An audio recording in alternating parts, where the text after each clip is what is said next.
Welcome back. हम दूसरा topic आप लोग के सामने स्टार्ट करेंगे। स्वागत करते हैं आपका इस नए अध्याय के साथ, अध्याय 4 गतिमान आवेश एवं चुंबकत्व। अब देखते हैं गतिमान आवेश एवं चुंबकत्व क्या चीज़ है। इससे पहले हमने स्थिर विद्युत और धारा विद्युत के बारे में पढ़ा है ना। तो इस स्थिर विद्युत में क्या हो गया, एक प्लस क्यू आवेश होता था, उसके चारों ओर विद्युत क्षेत्र की क्या होती थी, आपका तीव्रता। अब यहाँ एक शब्द आ रहा है चुंबकत्व। तो इस चुंबकत्व में क्या होता है कि एक जिस प्रकार विद्युत का एक अपना विद्युत क्षेत्र होता है ना, वहाँ पे विद्युत क्षेत्र की तीव्रता 1/4πε0 आपका क्यू अपन कितना r² होता है। तो उसी प्रकार से एक चुंबक भी होगा। उस चुंबक में क्या होता है, एक नॉर्थ होता है, एक साउथ होता है, एक उत्तरी ध्रुव, एक दक्षिणी ध्रुव, उसका भी अपना एक क्या होता है, क्षेत्र होता है ना। तो वहाँ पे भी आपका क्या होगा, चुंबकीय क्षेत्र की तीव्रता होती है। इसको 20 रिप्रेजेंट करते हैं। हालांकि हमको एक पहले चैप्टर को पहले पढ़ना चाहिए था, लेकिन यहाँ पे एज ए बुक के सीरीज के आधार पर ऐसा दिया है, इसलिए वहाँ पे भी क्या होता है, बी बराबर आपका μ0/4π आपका m1 m2 अपन कितना r² यहाँ होता है। अब m1 m2 क्या चीज़ होता है, जैसे q1 और q2 यहाँ पे होता है, q1 होता है, q2 होता है, दूरी r होता है। तो उसी प्रकार से ये ध्रुव प्राबल्य बोलते हैं, इसकी ध्रुव प्राबल्य m1 या m2 यहाँ पे ले लेंगे, है ना। और यहाँ पे बीच की दूरी भी कितना ले लें, r ले लें। तो यहाँ पे जो एक k होता है, यहाँ जैसे k का वैल्यू 1/4πε0 जो अचर होता है, इसका होता है 9 × 10⁹ और ये चुंबक के लिए क्या होता है, यहाँ पे जो k का वैल्यू होता है वो μ0/4π ये अचर है, और इसका वैल्यू कितना होता है 10⁻7 होता है ना। तो इसके बारे में और डिटेल से हम लोग क्या करेंगे, पढ़ेंगे अगले वाले आपका चैप्टर चुंबकत्व में। ये आपका क्या होगा, आने वाला होगा। दोनों के विद्युत क्षेत्र और चुंबकीय क्षेत्र का एक संयुक्त रूप यहाँ पे देखने को मिलता है। तो मैंने आपको बेसिकली आपको विद्युत क्षेत्र और चुंबकीय क्षेत्र के रूप कहा, आपका दोनों में कूलाम का नियम फॉलो होता है, दोनों में अलग अलग आपका आवेश होता है, तो ध्रुव प्राबल्य है। तो यहाँ ऑर्स्टेड नामक एक वैज्ञानिक आते हैं, वो वैज्ञानिक एक प्रयोग करते हैं। क्या प्रयोग करता है कि जब हम लोग क्या करते हैं, एक आपका चालक लेते हैं और उस चालक में एक बैटरी कुंजी जोड़ दिया जाता है। जब धारा प्रवाह करते हैं तो इस मैग्नेटिक निडल को ले लेते हैं, है ना, चुंबकीय सुई को ले लेते हैं। आप लोग 10th में प्रैक्टिकल किए हैं, ऐसा छोटा सा मैग्नेटिक निडल हुआ करता था। तो इस मैग्नेटिक निडल को जब हम लोग यहाँ पे लिया जाता है तो पता चलता है कि वह आपका विक्षेपित हो जाता है ना। तो विक्षेपित हो जाता है, ये नॉर्थ और साउथ जो होता है विक्षेपित हो जाता है, जिससे ये प्रूव होता है कि जब किसी चालक में धारा प्रवाह करते हैं तो वहाँ पे क्या होता है, एक चुंबकीय क्षेत्र उत्पन्न हो जाएगा, है ना। तो इसका सबसे पहले ऑर्स्टेड नामक वैज्ञानिक ने यहाँ पे पता लगाया, है ना। तो यहाँ पे आप हर चीज़ में हम जब पता करते हैं तो वहाँ पे होता है। तो किसी चालक में विद्युत धारा, ध्यान दीजिए ये जनरली डीसी वोल्टेज के लिए आपका, हालांकि सबके लिए होगा, पर डीसी वोल्टेज के लिए यहाँ पे हम लोग जनरली क्या करते हैं, लेते हैं, जो एक दिशा में धारा बहे। तो किसी चालक में विद्युत धारा प्रवाहित करने पर उसके चारों ओर चुंबकीय क्षेत्र का उत्पन्न होना आपका क्या होता है, विद्युत धारा का चुंबकीय प्रभाव कहता है। तो विद्युत धारा का यहाँ चुंबकीय प्रभाव भी इस चीज़ को कहा जाता है कि आपने जब यहाँ पे धारा प्रवाह किया तो यहाँ पे मैग्नेटिक निडल जो है वो आपका क्या हुआ, विक्षेपित हुआ, डिफ्लेक्ट हुआ। तो इस प्रभाव को हम लोग क्या कहते हैं, धारा का चुंबकीय प्रभाव भी कहा जाता है। तो चारों ओर चुंबकीय क्षेत्र उत्पन्न हुआ, मतलब चुंबकीय प्रभाव। अब देखिए यहाँ पे जो चुंबकीय क्षेत्र यहाँ उत्पन्न होगा, अब यहाँ पे बहुत सारे चीज़ गेस किए जाते हैं। देखिए कोई चीज़ आगे बढ़ता है, ऑर्स्टेड ने कह दिया कि वहाँ पे चुंबकीय क्षेत्र उत्पन्न होगा, तो अब हम लोग यहाँ पे ये जानने का प्रयास करेंगे कि किस साइड नॉर्थ होगा, किस साइड साउथ होगा। अगर दिशा बदल जाएगी तो नॉर्थ साउथ कैसा होगा, बल रेखा कैसा होगा। तो बल रेखा हुआ या उनकी दिशा हुआ, उसको जानने के लिए हम कुछ नियमों का यहाँ पे क्या करते हैं, प्रयोग करते हैं, है ना। तो सबसे पहले आपका क्या हो जाएगा, यहाँ पे हम एम्पियर के परिपथी नियम या प्लवन का नियम यहाँ प्रयोग करते हैं। तो ये एम्पियर का प्लवन नियम करता क्या चीज़ है, आपको मैं बताता हूँ। तो एम्पियर का प्लवन नियम ये बताता है कि जो उसकी जो मैग्नेटिक निडल है, जो आपका उसका उत्तरी ध्रुव है, वो उत्तरी ध्रुव और एक दक्षिणी ध्रुव वो किधर किधर की ओर क्या होगा, विक्षेपित होगा, है ना। तो यहाँ पे आता है एम्पियर का प्लवन का नियम। तो प्लवन मतलब होता है तैरना, तो इसको दो नाम से जाना जाता है, एक तैरने का नियम भी कहा जाता है और एक आपका प्लवन का नियम भी कहा जाता है। तो यहाँ से देखिए सबसे पहले यहाँ पे एम्पियर ने एक डायग्राम यहाँ पे बनाया, है ना। तो यहाँ पे क्या है कि एक आपका तार है, धारा यहाँ पे बह रहा है इस प्रकार से, है ना। तो यहाँ पे धारा इस दिशा में आपका बहेगा। अब ये मैग्नेटिक नीडल किधर की ओर विक्षेपित होगा। मान लेते हैं एक व्यक्ति है यहाँ पे, जैसे हम लोग तैरते हैं और मुंह ऐसा क्या तैर रहा है, देखिए उल्टा तैरते हैं हम लोग और मुंह किधर साइड क्या हुआ है ना, ये मैग्नेटिक नीडल की ओर। यहाँ भी देखो मैंने अलग अलग डायरेक्शन में एक व्यक्ति है, ये व्यक्ति उधर की ओर देख रहा है और उल्टा रहा है। ठीक उसी प्रकार से ये जब तैरते तैरते जाता है तो यहाँ पे वही उसी एक ही व्यक्ति है ना, उसके डायरेक्शन केवल इधर की ओर मुंह को करना है और जाना है। तो यहाँ पे एक चीज़ होता है कि जब ऐसा वो तैरता है और उस दिशा में देखता है तो उसका जो दक्षिणी ध्रुव होता है, मतलब जो उत्तरी ध्रुव होता है नॉर्थ पोल हमेशा उसके लेफ्ट साइड की ओर क्या होगा, विक्षेपित हो जाएगा। तो यहाँ आपका क्या होगा, ऐसा तैरते हुए जाएगा तो हमेशा जिधर उसका लेफ्ट हैंड होगा है ना, तो लेफ्ट हैंड आपका क्या होगा, बाहर की ओर होगा। इस प्रकार से है ना, उल्टा तैर है तो वह लेफ्ट हैंड की ओर उसका क्या हो जाएगा, उसका नॉर्थ पोल लेफ्ट हैंड की ओर क्या होगा, चलने लगेगा। एज थोड़ा 3D है ये वास्तव में, ये है ना। तो यहाँ पे देखिए प्रवन का नियम क्या बोलता है कि कल्पना करो कि कोई व्यक्ति, ध्यान दीजिएगा पूछा जाता है ना, कल्पना करो कि कोई व्यक्ति धारावाही चालक तार के अनुदिश चुंबकीय सुई की ओर मुँह करके धारा की दिशा में तैर रहा है। देखिए तो यहाँ पे मैंने जो बोला वही क्या, कि कल्पना करो कि कोई व्यक्ति चुंबकीय सुई की ओर मुँह करके इधर मुँह किया हुआ है और वह धारा की दिशा में क्या कर रहा है, तैर रहा है। ठीक है, तब चुंबकीय सुई का जो उत्तरी ध्रुव है, जो उसका उत्तरी ध्रुव हो जाएगा, तब ऐसा कल्पना करो कि व्यक्ति इधर देख रहा है और धारा की दिशा में तैर रहा है, तो चुंबकीय सुई का जो उत्तरी ध्रुव है वो उसके क्या होगा, बाएं हाथ की ओर या फिर उसके लेफ्ट हैंड की ओर क्या होगा, विक्षेपित हो जाएगा। तो जिधर आपका उसका लेफ्ट होगा उधर की ओर नॉर्थ पोल होगा। तो 3D है, थोड़ा इमेजिन करना पड़ता है। तो इस प्रकार से आपका जो यहाँ पे किया गया है वो आपका नियम है ना। तो इसे आपका उत्तरी ध्रुव किधर की ओर विक्षेपित होगा, उसके बाएं हाथ की ओर, तो इसे आपका कहा जाता है एम्पियर का प्लवन का नियम या एम्पियर के तैरने का नियम भी कहा जाता है। ठीक है, आगे यहाँ पे होता है मैक्सवेल के दक्षिणावर्ती पेंच का नियम। तो दक्षिणावर्ती पेंच का नियम यहाँ पे बताता है कि वो जो बल रेखा होता है, जैसे आप लोग जानते हैं ना, प्लस और माइनस होता है तो बल रेखा होता है। तो यहाँ से बल रेखा की दिशा है ना किधर की ओर होगा वो हम यहाँ पे पता कर सकते हैं, बल रेखा की दिशा।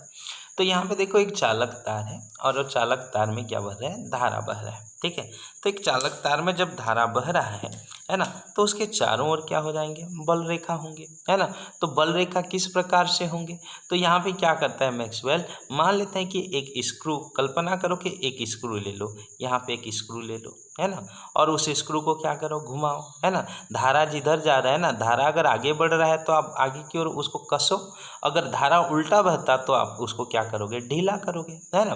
तो अगर धारा इस दिशा में है तो आपको क्या करना पड़ेगा, कसना, टाइट करना पड़ेगा। जैसे मैं जस्ट लाइक यहाँ पे ये क्या करता हूँ, ये देखिए इस प्रकार से, है ना। अगर मैं इसको टाइट कर रहा हूँ, अगर धारा ऐसा बह रहा है तो मैं अंदर की ओर टाइट करूँगा और उल्टा बह रहा है तो उसको ढीला करूँगा। तो जब ऐसा बहूँगा तो यहाँ पे बल रेखा की दिशा क्या होगा, इस प्रकार से होगा, है ना। और जब उल्टा करूँगा तो मैं बल रेखा की दिशा क्या होगा, जस्ट लाइक यहाँ पे होगा।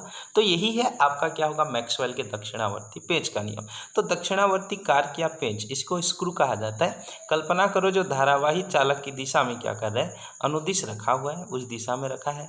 अब इसे इस प्रकार घुमाओ कि नोक धारा की दिशा में बढ़े, तो जो नोक होता है वो धारा की दिशा में बढ़ेगा। ऐसा करने पर अंगूठा जिस दिशा में, वही मैंने आपको कहा कि ऐसा करने पर अंगूठा जिस दिशा में आपका क्या होगा, घूमने लगेगा, वो बल रेखा की दिशा होगी। तो ये बल रेखा की दिशा को क्या करता है, मैक्सवेल का दक्षिणावर्ती पेंच का नियम केवल बल रेखा की दिशा को आपका बतलाता है। ठीक है, आगे देखते हैं आपका दाहिने हाथ का नियम या दाएं हाथ का नियम यहाँ पे कहा जाता है।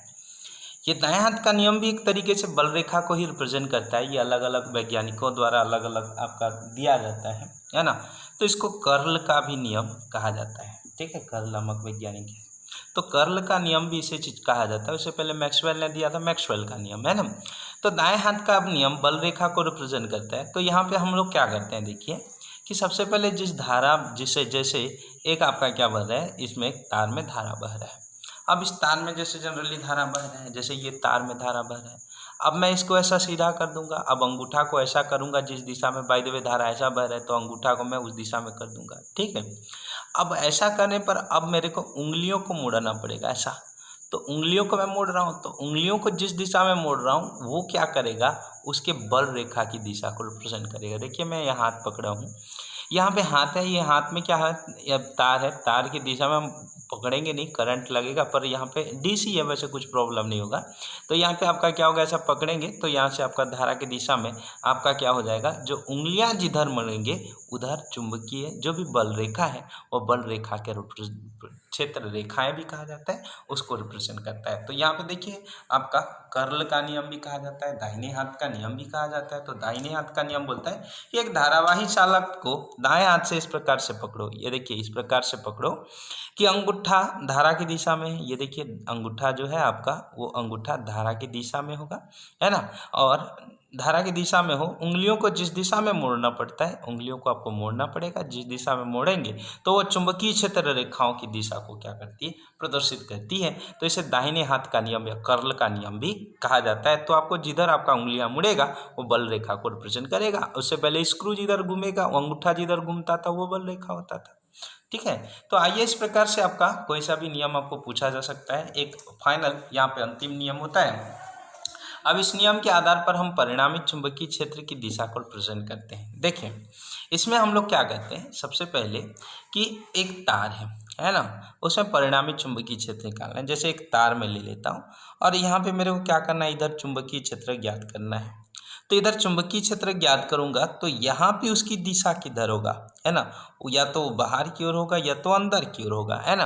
तो यहाँ पे देखिए हम लोग क्या करते हैं कि आपका दाएं हाथ की हथेली नियम नंबर 1 बोला जाता है इसको। तो दाहिने हाथ की हथेली नियम नंबर 1। तो सबसे पहले दाएं हाथ को इस प्रकार से फैलाओ, ये देखिए आपका ये दाहिना हाथ है, राइट हैंड है। तो दाहिने हाथ को इस प्रकार फैलाओ कि अंगूठा और उंगलियां जो परस्पर लंबवत हो। यदि अंगूठा धारा की दिशा में प्रदर्शित करे, है ना, अंगूठा धारा की दिशा में प्रदर्शित करे, और दूसरा उंगलियां उस ओर हो जिस ओर चुंबकीय क्षेत्र ज्ञात करना है। देखिए ये आपका पॉइंट पी पर चुंबकीय क्षेत्र ज्ञात करना है। तो यहाँ पे अंगूठा धारा की दिशा को प्रदर्शित करे और उंगलियां उस ओर हो जिस ओर आपका चुंबकीय क्षेत्र की तीव्रता ज्ञात करना है।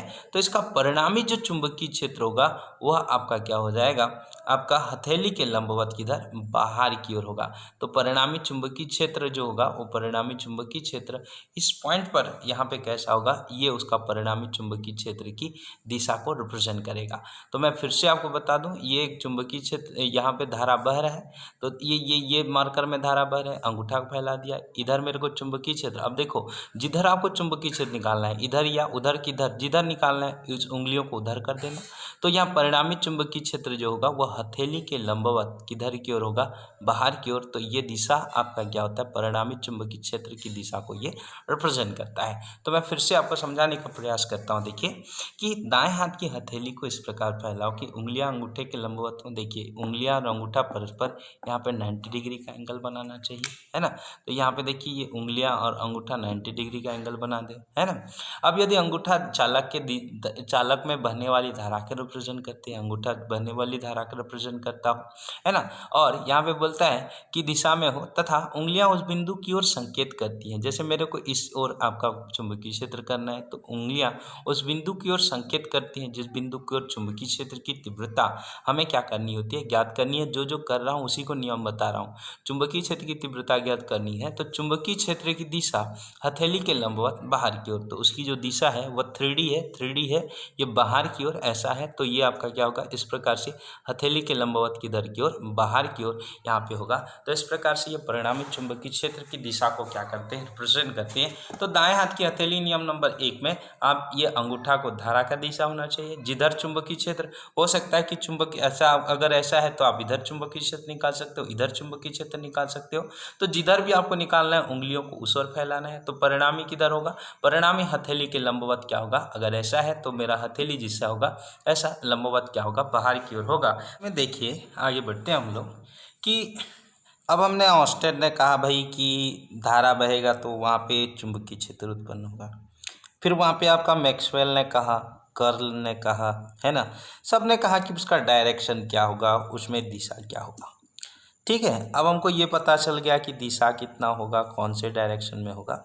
अब यहाँ पे हमको ये जानने की आवश्यकता है कि भाई दिशा समझ में आया, उत्पन्न होता है समझ में आया, अब कितना उत्पन्न होगा वो हमको पता करना पड़ेगा, है ना। तो उस चीज़ को पता करने के लिए बायो सेवर्ट बायो और सेवर्ट ने संयुक्त रूप से 2 वैज्ञानिक हैं, उन्होंने आपका यहाँ पे क्या किया उसके बारे में आपका जानकारी पता किया, है ना।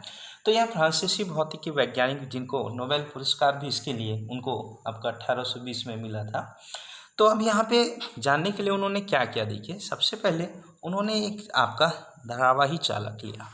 तो एक चालक ले लिया एक्स और वाई, है ना, जहाँ से धारा आपका क्या होगा फ्लो हो रहा है। अब इसमें एक छोटा सा अल्पांश ले लिया। अल्पांश आपका यहाँ पे जो भी एक छोटा सा भाग यहाँ पे ले लिया, उस छोटे भाग को अल्पांश कहेंगे। अल्प के लिए निकालें तो हम फिजिक्स में जानते हैं संपूर्ण के लिए निकाल लेंगे। तो अल्पांश की जो लंबाई है वह dl में मान लेता हूँ। अब यहाँ से क्या हो जाएगा, इस अल्पांश के साथ अब हमको क्या करना है, r दूरी पर एक बिंदु P है और अल्पांश के साथ वह थीटा कोण बनाता है। तो इस बिंदु P पर मेरे को चुंबकीय क्षेत्र की तीव्रता B का मान क्या करना है, अल्पांश है तो अल्प चुंबकीय क्षेत्र मेरे को निकालना पड़ेगा। तो मैं इसको dB कर लेता हूँ। तो ये dB कौन कौन से चीज़ों पर निर्भर करता है उन्होंने सबसे पहले कहा। तो देखिए हम माना है कि चालक तार XY है जिसमें I धारा प्रवाह हो रहा है, एक अल्पांश dl लेते हैं जो आपका क्या होगा, उसे r दूरी पर एक बिंदु P है जहाँ चुंबकीय क्षेत्र की तीव्रता ज्ञात करनी है। तो वहाँ पे अल्पांश और उस बिंदु को मिलाने वाली रेखा के बीच का कोण क्या है, थीटा है। तो उन सारे चीज़ों पर आपका निर्भर किया, है ना। तो यहाँ पे बोलते हैं कि XY चालक तार धारा I प्रवाहित हुआ, चालक में अल्प अवयव dl की लेते हैं।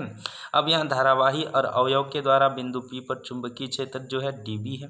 अब वह dB कौन कौन से चीज़ों पर निर्भर करता है, देखिए जैसे कूलाम का नियम उनकी दूरी और उनके पर निर्भर किया, है ना, बलों पर। तो यहाँ पर जो अल्पांश है पहले dB प्रोपोर्शनल टू I, उन्होंने देखा कि जितना धारा प्रवाह करेंगे चुंबकीय क्षेत्र उत्पन्न हो रहा है, उतना उत्पन्न हो रहा है, मतलब क्या होगा वो प्रोपोर्शनल है। फिर पता चला कि लंबाई जितना लेंगे तो वह भी आपका उसके क्या होगा, प्रोपोर्शनल होगा, dB प्रोपोर्शनल टू कितना होगा, dl, है ना। ठीक उसी प्रकार से यहाँ पे बोलता है कि अल्पांश को मिलाने वाली कोण के ज्या, मतलब वहाँ पे dB प्रोपोर्शनल टू क्या होता है, साइन थीटा, उसके ज्या के समानुपाती होती है ना।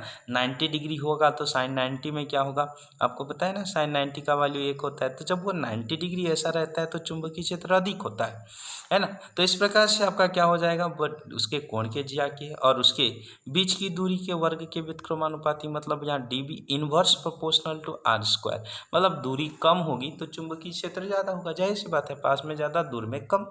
तो यहाँ पे ये जो 4 संबंध आपने देखा कि बहने वाली धारा के समानुपाती, उसके अल्पांश के समानुपाती, उसके कोण के ज्या के समानुपाती और वर्ग के समानुपाती, इन सबको एक साथ मिलाकर लिखेंगे तो यहाँ पर dB प्रोपोर्शनल टू कितना होता है, IDL साइन थीटा अपन कितना, r स्क्वायर। और जब भी हम लोग क्या करते हैं आपको पता है कि प्रोपोर्शनल को हटाते हैं तो यहाँ पे k आता है ना। तो IDL साइन थीटा अपन r स्क्वायर। तो अभी स्टार्टिंग में मैंने आपको थोड़ा सा कहा कि ये जो k होता है चुंबकीय क्षेत्र है, और चुंबकीय क्षेत्र के लिए म्यू नॉट अपन 4 पाई या 10 का घात ऋण कितना 7। अगर ये चुंबकीय क्षेत्र होता ना, विद्युत क्षेत्र होता है ना, तो 1/4 पाई एप्सिलॉन नॉट होता है। तो यहाँ पे क्या होगा, इसके जगह म्यू नॉट अपन कितना 4 पाई आपका कितना IDL साइन थीटा अपन r स्क्वायर। ये है बायो सेवर्ट का नियम। इसी नियम का उपयोग करते हुए आगे हम लोग क्या करते हैं, अलग अलग स्थितियों में निकालते हैं। फिर यहाँ से उसका आपका क्या निकाला जाता है, दिशा निकाला जाता है। तो परिणामी दिशा क्या होगा, तो वो लास्ट नियम हमने पढ़ा कि दाहिने हाथ, अब देखो धारा ऐसा बह रहा है, इधर आपका बिंदु P है, तो हथेली मतलब आपका क्या हो जाएगा, जो दाहिने हाथ की हथेली, आपका हथेली नियम नंबर क्या हो जाएगा 1 से, नियम नंबर 1 से आपका जो आपका परिणामी चुंबकीय क्षेत्र है, वो परिणामी चुंबकीय जो क्षेत्र है, वह चुंबकीय क्षेत्र की जो दिशा होगी वह आपका दिशा हथेली के लंबवत क्या होगा, बाहर की ओर होगा। तो बाहर की ओर होगा, आप ये वाला अप्लाई करेंगे वहाँ पे। तो दिशा भी यहाँ लिखना बहुत जरूरी है। तो b बराबर यहाँ म्यू नॉट अपन 4 पाई IDL साइन थीटा अपन r स्क्वायर, इसको आपको जानना अनिवार्य है। इससे आगे हम लोग फिर आपको न्यूमेरिकल क्वेश्चन इसके बाद आपको बताएंगे। धन्यवाद।